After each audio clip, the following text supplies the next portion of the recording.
Et salut, salut les amis, on se retrouve pour la présentation du livre Fantasy. Donc ça, c'est un livre que j'ai aussi également acheté à l'aveugle dans mon craquage sur le site de Destocker, parce que j'ai pas du tout trouvé d'intérieur de ce livre, qui est quand même relativement, enfin qui date relativement, hein, il date de 2017, c'est quand même un peu vieux hein, celui-là.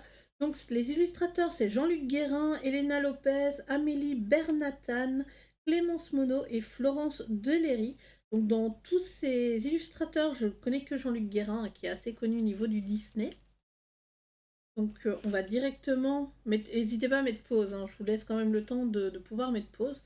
N'hésitez pas à me dire ce que vous pensez, si vous l'aviez acheté à l'époque ou si vous tenterez maintenant. Alors c'est beaucoup de... Voilà, je vous vends quand même la couverture hein, pour dire que ça tienne. Là on a carrément une chimère, un Pégase. Oula, attendez. Non. J'ai cru que la page c'était décollé ou quoi, mais pas du tout, elle a rien. C'est juste ouvert. Peut-être l'intérieur là. Non plus.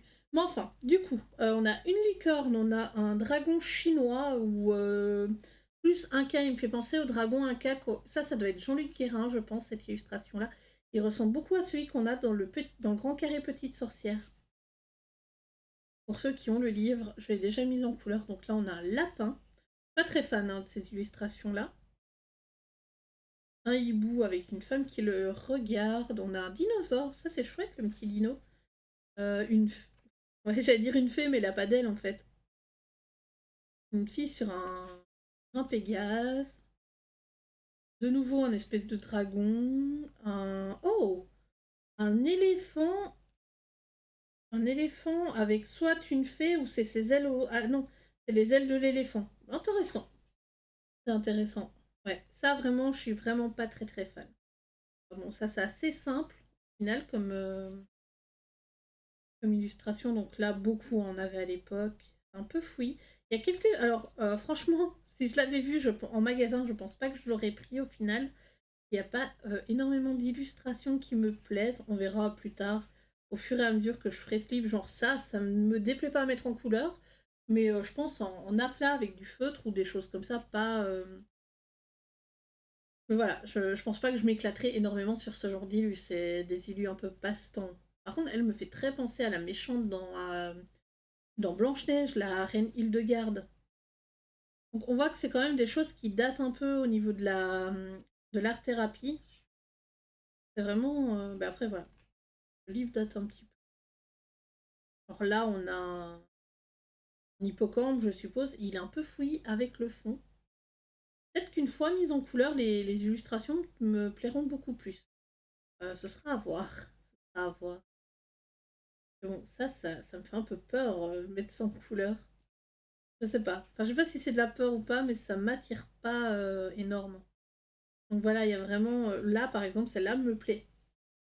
Ah, donc n'hésitez pas, vous, à me donner votre avis sur ce petit livre de 100 illustrations. De toute façon, je finirai bien un jour par toutes les faire. Hein. On verra. On verra. Mais je pense pas que ce livre sera dans les objectifs à terminer prochainement.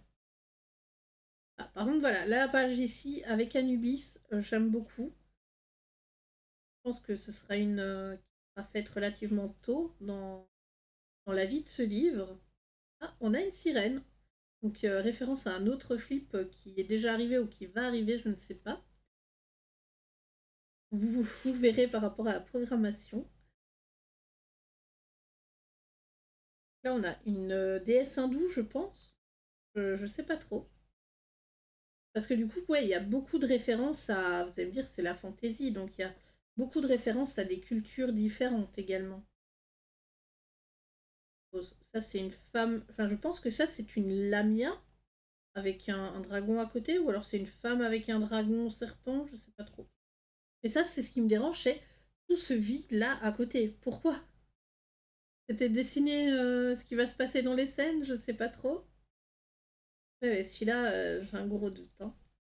C'est un peu un regret, mais on verra avec les mises en place. Là, c'est des dragons.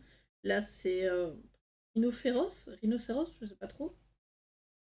Celui-là, par contre, elle me plaît bien, mais je pense que je ferai le fond, mais que l'homme, enfin l'homme taureau, donc le Minotaure, je le ferai, mais je ferai pas attention au fond, je prendrai que les lines du Minotaure. Là, on a de nouveau une page papier peint. Ça, au pire, ça peut être chouette en mode détente, mais vraiment détente avec un stylo gel, un peu un fond aux encres, pourquoi pas. Donc là, on a la couverture. En fait, je m'attendais beaucoup à du fantasy du style Alice au pays des merveilles. Voilà, c'est peut-être ça le regret. Là, l'Ouroboros, mais en 3, je ne sais pas ce que ça signifie. C'est un petit lutin. Une idée de ce que c'est censé représenter. Ça, on dirait un visage, un esprit d'un arbre, ou pas trop.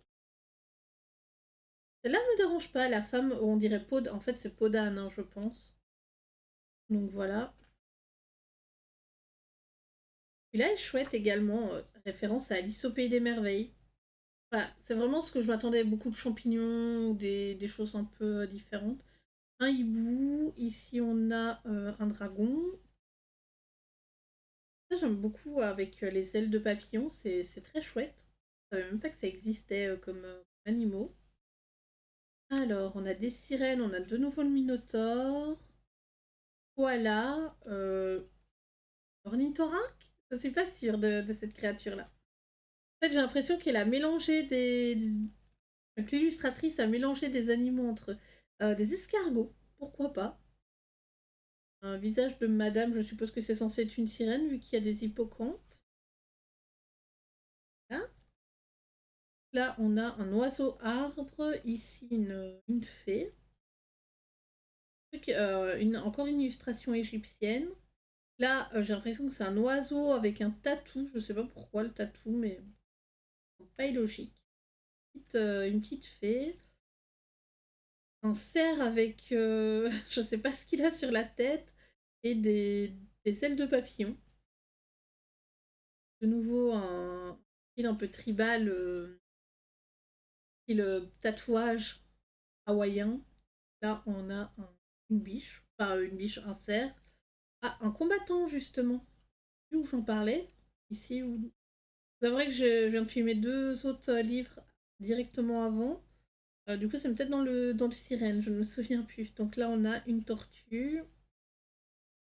Là, elle est chouette. On peut faire un truc assez sympa autour d'elle.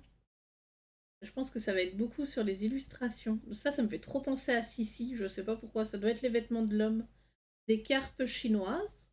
Est-ce qu'on a déjà vu d'ailleurs ouais, le phénix. On a un petit signe. Voilà. Et on arrive déjà au kit de papeterie. Ouais, en vrai, dans le livre, il y en a 5-6 qui me plaisent. Voilà, donc dans le kit de papeterie, on a quand même quelques illustrations. Ça peut être sympa, hein, le centre pour faire un marque-page. Un chacal, un loup, l'espèce de phénix, je sais pas trop. La licorne, ça par contre, sérieusement, on n'a même pas la tête. Ah si, on a une tête là.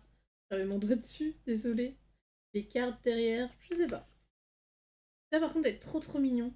Il est trop mignon ce petit lapinou. Donc voilà, la présentation de ce livre est terminée. J'espère qu'elle vous aura plu. N'hésitez pas à me dire si vous achèteriez le livre. Je pense qu'il va y avoir beaucoup de noms pour les personnes qui répondront. Mais enfin, allez, je vous fais des gros bisous et je vous dis à très bientôt pour une prochaine vidéo. Bye bye.